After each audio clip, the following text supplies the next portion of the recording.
এইটোৰ দ্বাৰা হাগ্ৰামাই আমি বুজি পোৱা বিজেপিৰ লগত মিত্ৰতা নহয় নিজে কেতিয়াবা মোৰ ভাল আছে বিজেপিৰ লগত দাদাৰ লগত ভাল আছে আৰু কেতিয়াবা BPL লগত মানে মিত্ৰতা আছে সেইবিলাক ইমান ইম্পৰ্টেণ্ট কথা নহয় ইম্পৰ্টেণ্ট কথাটো হৈছে আমাৰ ইয়াত 35 লাখ জনসাধাৰণ আছে জনসাধাৰণৰ সমস্যাবিলাক সমাধান কৰিব লাগিব itu important যে কাৰবাৰ লগত মিত্ৰতা হয়েছে হওয়া নাই itu ইমান ইম্পৰ্টেন্ট কথা নহয় আৰু UPPL দলে আমি অকলে ইলেকশন খেলিছো অকলে আগুৱাই আহিছো আজিলৈকে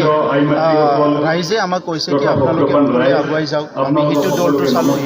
চালো আমি মানে কাকো বিশ্বাসত ল'ব পৰা নাই কাৰণ আমাৰ সমস্যাবিলাক যোৱা 17 বছৰে ইমানখিনি সমস্যা ৰাস্তা ঘাটৰ গৰাখহনীয়া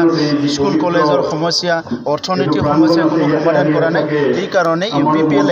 এটা নতুন চিন্তা লৈ যেহেতু আগবাঢ়ি আহিছে UPPL চৰকাৰ গঠন কৰক আৰু ৰাইজৰ কাম কৰক ৰাইজক সেৱা কৰক এইটোহে ৰাইজে আমাক কৈছে এই হিচাপে আমি আগবাঢ়ি আছো গতিকে আমাৰ কাৰণে আজি এলায়েন্স হয় নহয় আন্ডাৰষ্টেণ্ডিং হয় নহয় সেইটো খুব বেছি সিৰিয়াছ মেটাৰ হৈ থকা নাই আমাৰ কাৰণে সিৰিয়াছ মেটাৰটো হৈছে কি চৰকাৰ গঠন কৰিব লাগে আৰু 17 বছৰে যিটো দুৰ্নীতি ভ্ৰষ্টাচাৰ BPF কৰিলে ইয়াৰ পৰা ৰাইজক উদ্ধাৰ কৰি পেলাই ভাল এটা সমাজ গঢ়িবলৈ সুযোগ দিব লাগে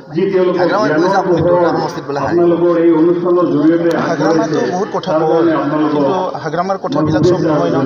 নিজে কেতিয়াবা কয় যে মই সেইটোত মানে মিছাতে ক'লোঁ কিবা ক'লোঁ দিনত এটা কয় ৰাতি এটা কয় গতিকে হাগ্ৰামাৰ কথাটো ইমান আমি শুনি পেলাই সমাজ গঢ়িব নোৱাৰিম মহাত্মা গান্ধীৰ কথাটো শুনাটো অলপ ভাল আব্দুল কালামৰ কথা শুনক চক্ৰেটিছৰ কথা শুনক হাগ্ৰামাৰ কথাটো যদি ইমানেই আলোচনা কৰি থাকে তো হাগ্ৰামাটো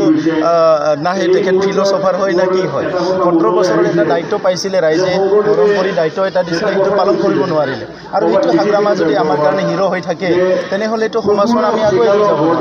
তো হাগ্ৰামাৰ নিচিনা কৰাপশ্যন হাগ্ৰামাৰ নিচিনা দুৰ্নীতি দাদাগিৰি সেইটোহে ৰাইজে ফ'ল' কৰিব গতিকে হাগ্ৰামাটো ইমান ব্ৰাণ্ড নহয় এইটো ব্ৰাণ্ড কৰিব নালাগে তেতিয়া আমাৰ সমাজৰে সমস্যা আহিব